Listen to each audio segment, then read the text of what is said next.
नमस्कार, मैं R K. Saxena, mastermind coaching Rewa के इस एजुकेशनल यूट्यूब चैनल में आप सभी लोगों का बहुत बहुत स्वागत और अभिनंदन करता हूं। मेरा ये सिविल जज, सीजे और एडीपीओ की ऑफलाइन क्लास है, उसी दौरान ये वीडियो बनाया जा रहा है, तो इसका लाभ आप लोग भी उठा सकते हैं। ऐसे बच्चे जो सिविल जज की तैयारी कर रहे हैं या एडीपीओ की तैयारी कर रहे हैं या अन्य कोई स्टेट जहाँ के लॉ कंपटीशन की तैयारी कर रहे हैं वो, तो उनको इससे निस्संदेह रूप से फ़ायदा होगा। तो आज का मेरी क्लास कौन सी है, ये कौन सी क्लास है? 31 है ना, 31 क्लास है आईपीसी की। और आज हम एक नए अध्याय की ओर चल रहे हैं। तो हमारा अध्याय आपका कौन सा है? 16 है। और इस अध्याय में जो है वो मानव शरीर पर प्रभाव डालने वाले अपराधों का उल्लेख किया गया है। तो ये भी क्वेश्चन एग्जाम में पूछ लेता है कि मानव शरीर पर प्रभाव डालने वाले अपराधों का उल्लेख जो है वो किस अध्याय में है? तो अध्याय 16 में है। और किस धारा से किस धारा तक में है? तो धारा 299 से लेकर के 377 तक, 299 से लेकर 377 तक। तो इसका पहला अपराध कौन सा है? तो पहला अपराध आपका है आपराधिक मानववध। तो चलिए, आज हमारा टॉपिक ही है आपराधिक मानववध, है ना। ये आपकी किस धारा में है? तो धारा 299 में आपराधिक मानववध को जो है परिभाषित किया गया है। तो आज हम उसी परिभाषा को देखते हैं। इससे आपके एग्जाम में कहाँ कहाँ से क्वेश्चन बनते हैं, ख़ास तौर से हमने उन चीज़ों को यहाँ पे बताने का प्रयास करूँगा। तो चलिए चलते हैं। तो पहला हम करते हैं मानववध। पहले हम समझते हैं कि मानववध क्या है। तो एक मानव द्वारा दूसरे मानव को जान से मार डालना, एक मानव द्वारा दूसरे मानव को जान से मार डालना कहलाता है मानववध। अब यदि हम व्यापक दृष्टि से देखें तो मानववध जो है वो दो तरह का हो सकता है। एक तो आपका विधिपूर्ण माने लॉफुल, और दूसरा आपका होता है गैर कानूनी या विधि विरुद्ध मानववध। तो यहाँ पे हमारा जो मुख्य सब्जेक्ट है वो आपका विधि विरुद्ध मानववध की ही हम चर्चा कर रहे हैं। तो जैसे हम देखते हैं, हमने लिख रखा है ये कि पहला कौन सा आपका विधिपूर्ण मानववध और दूसरा है आपका विधि विरुद्ध मानववध। ये दो प्रकार है आपके, पहला ये प्रकार है, दूसरा आपका ये प्रकार है। जैसे एग्जाम्पल लेते हैं कि शरीर की रक्षा में आक्रमणकारी को मारना, ये कैसा मानववध तो हुआ? आक्रमणकारी को मार दिया गया शरीर की प्रतिरक्षा करने में, लेकिन ये मानववध कैसा मानववध है? विधिपूर्ण मानववध है। तो धारा 100 में है, ये धारा 100 में है, तो इसलिए कौन सा मानववध है? ये विधिपूर्ण मानववध है। और विधि विरुद्ध मानववध उसकी चर्चा हम करेंगे। आज हम पहला अपराध बता रहे हैं आपको, आपराधिक मानववध। तो जैसे हत्या, ये धारा 300 में है, ये आपका जो है वो विधिपूर्ण, वो विधि विरुद्ध मानववध की श्रेणी में आता है ये। चलिए हम चलते हैं धारा 299 आपराधिक मानववध। तो आपराधिक मानववध क्या है, ये परिभाषा आपके एग्जाम में आती है। तो एक क्वेश्चन तो आपको यही पूछता है कि आपराधिक मानववध जो है वो किस धारा में है? तो धारा 299 में है। और इसकी परिभाषा क्या है? तो जो कोई, है ना, जो कोई कार्य करके निम्न 3 स्थितियों में, कितनी स्थितियों में? निम्न 3 स्थितियों में मानव की मृत्यु करता है तो वह आपराधिक मानववध करता है ना। तो जो कोई कार्य करके निम्न 3 स्थितियों में मानव की मृत्यु करता है तो क्या कहा जाएगा? कि वो आपराधिक मानववध करता है। अब वो 3 स्थितियाँ कौन कौन सी हैं? तो हमने लिख रखा है। पहली स्थिति है मृत्यु कायरत करने के आशय से, माने जो व्यक्ति किसी व्यक्ति को मारता है तो उसका सीधे इंटेंशन क्या होता है? उसका सीधे इंटेंशन होता है कि सामने वाले को हमको मारना है, और वो कोई काम करके सामने वाले को मार भी देता है। तो ये पहली कंडीशन है आपका कि इसमें डायरेक्ट सीधे जो है वो अभियुक्त का जो है वो सामने वाले को मारने का जो है वो आशय होता है। ये तो बिल्कुल सिंपल स्थिति है। फिर हम इसमें एग्जाम्पल देखते हैं। जैसे का द्वारा गड्ढे में लकड़ियाँ या घास इस आशय से बिछाना कि कोई व्यक्ति जो है वो इसको समतल मान करके इसमें चलेगा। और जब बाकी स्थिति क्या, समतल वो है नहीं, जैसे पैर पड़ेगा घास फूस पर तो वो क्या करेगा? गड्ढे में चला जाएगा और उसकी मृत्यु हो जाएगी। और इत्फाकन कोई व्यक्ति वहाँ से निकलता है और उस भूमि को समतल भूमि मान करके उसमें चलता है और गड्ढे में गिरकर उसकी मृत्यु हो जाती है। तो यहाँ पे क्या हुआ? आपराधिक मानववध हुआ, है ना। तो इसमें सीधे इंटेंशन था, है ना, अभियुक्त इंटेंशन था ना। इसी उद्देश्य से गड्ढे ऊपर क्या किया था उसने? हल्की फुल्की घास लकड़ियाँ बिछा रखी थी जो किसी मनुष्य का वजन तो नहीं सह सकती थी। मनुष्य जैसे उसके ऊपर जाएगा तो क्या करता, नीचे गिर जाएगा। फिर हम आगे चलते हैं। एक एग्जाम्पल ये लिख रखा हमने, जैसे कि एक व्यक्ति दूसरे व्यक्ति को झाड़ी के पीछे गोली चलाने के लिए क्या करता है, उत्प्रेरित करता है, दुष्प्रेरित करता है, इस आशय से कि वो तो जानता है कि झाड़ी के पीछे जो है वो एक व्यक्ति छुपा हुआ है, उसको गोली लगेगी, वो मर सकता है, उसका मरना जो है वो संभाव है। और परिणाम स्वरूप जो है जिस व्यक्ति को दुष्प्रेरित करता है वो झाड़ी के पीछे गोली चलाता है, और जो व्यक्ति झाड़ी के पीछे छुपा हुआ है वो मर जाता है। तो यहाँ पे जो व्यक्ति उत्प्रेरित था, माने जिसने गोली चलाई थी, उसको तो ये नॉलेज में नहीं था कि झाड़ी के पीछे कोई है, तो वो आपराधिक मानववध का दोषी नहीं होगा। लेकिन जिस व्यक्ति ने उसको उत्प्रेरित किया था कि झाड़ी के पीछे गोली चलाओ, क्योंकि वो जानता था, है ना, कि झाड़ी के पीछे जो है वो मृतक जो है वो छुपा हुआ है, और स्वाभाविक है झाड़ी के पीछे गोली चलाने से गोली उसको लग सकती है, और गोली लगने से उसकी जो है वो मृत्यु हो सकती है।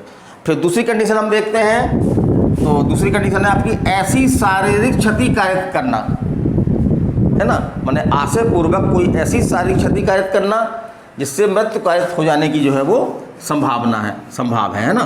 माने कि इसमें अभियुक्त जो है वो डायरेक्ट इंटेंशन नहीं होता, लेकिन उसका जो है वो साशय माने जानबूझकर के कोई ऐसी शारीरिक क्षति कारित करता है जिसके परिणाम स्वरूप जो है वो उसको ये जानकारी होती है कि इससे इस शारीरिक क्षति जो है इस प्रकार की है कि उससे जो है वो मृत्यु होना संभव है, और सामने वाले की मृत्यु हो जाती है। तो उसने कौन सा अपराध किया, आपराधिक मानववध का अपराध किया। जैसे कि एग्जाम्पल ले रखा हमने, जैसे कि अभियुक्त द्वारा सिर को लक्ष्य बनाकर लाठियों से प्रहार करना, माने कि अभियुक्त जो है वो सिर पर लाठी मारता है, माने किस तरह की क्षति करता है, सिर पर क्षति करता है।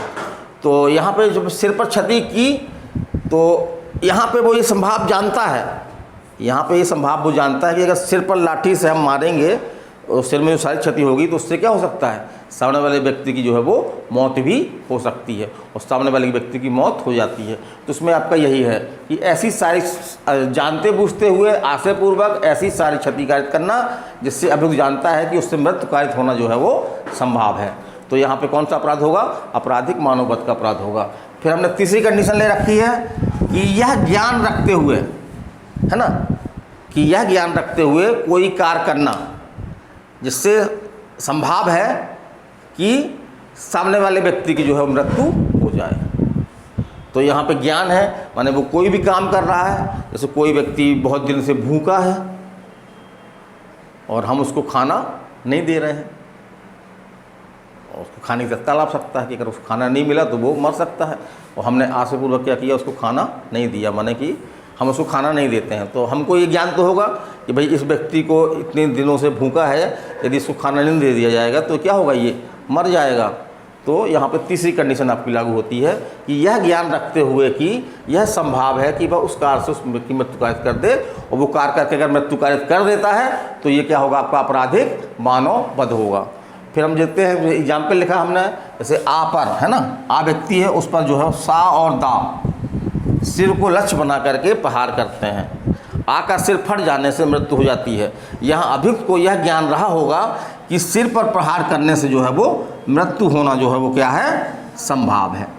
कि किसी व्यक्ति के सिर पर अगर लाठी मारी जाए तो लाठी से उसका सिर अगर फट जाता है तो सिर फटने से जो है वो उसकी मृत्यु होना संभव है, और लाठी से प्रहार किया गया अभियुक्तों द्वारा और सिर फटने से जो है उसकी मृत्यु हो गई। ये तीसरी कंडीशन है। अब ये आपके मुख्य परीक्षा में भी लिखने के लिए आती है, तो हमने एक ट्रिक बनाई है कि अगर यदि आप तीन शब्दों को पकड़ लें, आशय, शारीरिक क्षति और ज्ञान, तो आप ये तीनों पॉइंट लिख सकते हैं, पहला पॉइंट, दूसरा पॉइंट और ये तीसरा पॉइंट। तो ट्रिक है आपको इसलिए बना लेना, आशय, शारीरिक क्षति और ज्ञान, आशय, शारीरिक क्षति और ज्ञान। यदि इन तीनों शब्द आपको दिमाग में है ये, तो इनके आधार पर आप जो है वो आपराधिक मानववध की पूरी परिभाषा आप जो है वो लिख सकते हैं। चाहे कोई भी एग्ज़ाम हो, मेंस सिविल जिसका मेंस एग्ज़ाम हो, या एडीपीओ उत्तर प्रदेश या म्यूनसिपल मजिस्ट्रेट का एग्ज़ाम हो, उसमें आप आराम से ही परिभाषा को पूरा की पूरा लिख सकते हैं अपने शब्दों में, है ना। फिर हम आगे चलते हैं। एक दृष्टांत है आपका, ये दृष्टांत एग्जाम में आ जाता है कि मुर्गा चुराने के आशय से, है ना, मुर्गा चुराने के आशय से अभियुक्त जो है वो झाड़ी पर गोली चलाता है। माने उसका ये उद्देश्य है कि झाड़ी के पीछे जो है एक मुर्गा छिपा हुआ है और वो गोली चला के उस मुर्गे को मारना चाहता है ना, ताकि उसको चुरा कर ले जा सके और फिर बढ़िया उसको बिरयानी बनाए, चिकन करी बनाए, है ना, गंदा गंदा वो बना रहे हैं आप लोग, है ना, चिकन करी बनाए, कुछ बनाए। तो वो क्या करता है कि झाड़ी पर गोली चलाता है। अब उसको ये नहीं जानकारी होती है कि झाड़ी के पीछे कोई व्यक्ति जो है वो छुपा हुआ है, और गोली मुर्गे को ना लग करके क्या होती है, उस व्यक्ति को लग जाती है जो झाड़ी के पीछे छुपा हुआ है। तो क्या यहाँ पे आपराधिक मानववध हुआ?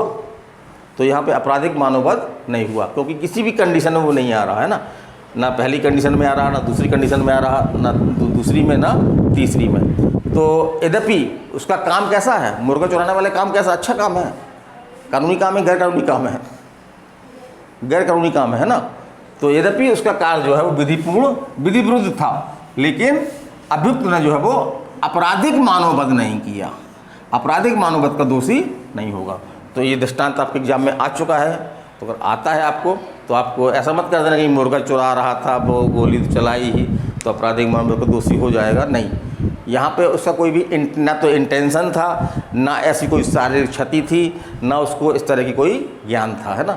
तीनों कंडीशन इसमें नहीं थी, तो इसलिए वो आपराधिक मानववध का तो दोषी नहीं होगा, अन्य अपराध का चाहे दोषी हो जाए, मुर्गा चुराने के लिए प्रयत्न का दोषी हो जाए। फिर आगे हम चलते हैं। तो इस धारा में आपके जो है 3 स्पष्टीकरण दिए गए हैं ना, 1, 2 और ये 3। तो इन तीनों से क्वेश्चन बनते हैं। पहला स्पष्टीकरण है कि यदि कोई व्यक्ति किसी रोग, विकार या अंग शिथिल से पीड़ित है और सामने वाला अभियुक्त को ये जानकारी है कि ये व्यक्ति जो है वो बीमार है, यदि इस पर थोड़ा सा भी हमला किया जाए तो उस व्यक्ति की जो है मृत्यु हो जाएगी। इनको बैठालना संयुक्ता हम बात करेंगे, है ना, संयुक्ता इनको बैठालना हम बात करेंगे, है ना। विकार, रोग या अंग शिथिल से ग्रस्त व्यक्ति है, यदि अभियुक्त जानता है और भले उसको छोटा मामूली से प्रहार करता है और उससे अगर उस व्यक्ति की मृत्यु हो जाती है तो ये आपराधिक मानववध होगा, यद्यपि उतने प्रहार से समान व्यक्ति जो है वो उसकी मृत्यु ना हो। तो यहाँ पे देखना है, जैसे किसी का पलीहा बड़ा हुआ, से एग्जाम्पल मिलते हैं कि पेट में जो है पलीहा बड़ा हुआ है, उसमें अगर एक धीरे से भी लात मार दी जाए तो पलीहा फट जाएगा, उस व्यक्ति की मृत्यु हो सकती है। अभियुक्त ये जानते हुए कि इस व्यक्ति का पलीहा बड़ा हुआ है, उसके पेट में लात मारता है और उससे उसका पलीहा फट जाता है और उसकी मृत्यु हो जाती है। तो यहाँ पे वो ये बचाव नहीं ले सकता कि नहीं, हमको अगर हमने तो प्रहार बहुत धीमे से किया था, इससे कोई व्यक्ति नहीं मर सकता। लेकिन यहाँ पे उसको नॉलेज थी, यदि नॉलेज है उसको कि ये व्यक्ति बीमार है, इसको अगर एक लात मार दी जाए पेट में, उसका पलीहा जो है वो फट जाएगा। यदि उसको नॉलेज नहीं है तो फिर स्पष्टीकरण लागू नहीं होगा। अगर उसको नॉलेज है ना, तो फिर लागू होगा। चलिए देखते हैं दूसरा दृष्टिकोण, देखते हैं स्पष्टीकरण दूसरा, यह उचित उपचार और कौशलपूर्ण चिकित्सा। तो ये भी बचाव नहीं है। जनरली होता क्या है कि जैसे कि अभियुक्त ने किसी पर हमला किया या चोट पहुंचाई, चोट इतनी गंभीर नहीं थी कि उससे मृत्यु हो सके, यदि उसको समय पर उपचार मिल जाता। लेकिन हुआ क्या, समय पर उपचार नहीं मिल पाया, इससे वो व्यक्ति जो है वो मर गया। तो यहाँ पे आपराधिक मानववध ही माना जाएगा। माने अभियुक्त को ये बचाव नहीं मिलेगा कि यदि मृतक को जो है वो उचित उपचार मिल जाता तो वो ना मरता। तो उचित उपचार और कौशलपूर्ण चिकित्सा जो है वो से मृत्यु रोकी जा सकती थी, ये बचाव अवेलेबल नहीं है किसको, अभियुक्त को। फिर तीसरा आपका एग्जाम्पल ये है, इससे क्वेश्चन बनता है, तो मानव जो है वो किसको माना गया, माने गर्भ में स्थित कोई बच्चा है, गर्भ के अंदर बच्चा है, तो उसको मानव नहीं माना गया है। लेकिन उसको मानव कब मान लिया गया है, यदि उसका कोई अंग जो है वो बाहर निकल आए, है ना, भले ही उसने जो है वो सांस ना ली हो या पूरी तरह से उत्पन्न ना हुआ हो। तो एक क्वेश्चन आप कैसे बनता है कि माँ के गर्भ में स्थित किसी शिशु की मृत्यु कायद करना आपराधिक मानववध क्या है, हो सकता नहीं हो सकता, नहीं हो सकता। आपराधिक मानववध जो है वो नहीं हो सकता। तो माँ के गर्भ में स्थित किसी शिशु की मृत्यु कायद करना आपराधिक मानववध नहीं है। लेकिन आपराधिक मानववध हो सकता है वो, क्योंकि गर्भ में, इसका मतलब क्या निकला कि गर्भ के अंदर अगर बच्चा है तो उसको मानव धारा 299 के अर्थों में नहीं माना गया है। जैसे कि कोई गर्भवती महिला है, उसके आप पेट मिलाप मारते हैं, उससे पेट का बच्चा मर जाता है, तो यहाँ पे आप भले महिला कुछ नहीं होता, लेकिन यहाँ पे आपराधिक मानववध नहीं होगा। लेकिन यदि वो बच्चा जो है वो उसका कोई अंग बाहर निकल आया है, भले वो पूरी तरह से उसने सांस नहीं ली हो, पूरी तरह से वो उत्पन्न ना हुआ हो, तो वो मानववध उसको अगर मार देते हैं हम, तो वो मानववध की श्रेणी में आएगा। तो ये सिंपल सी परिभाषा थी।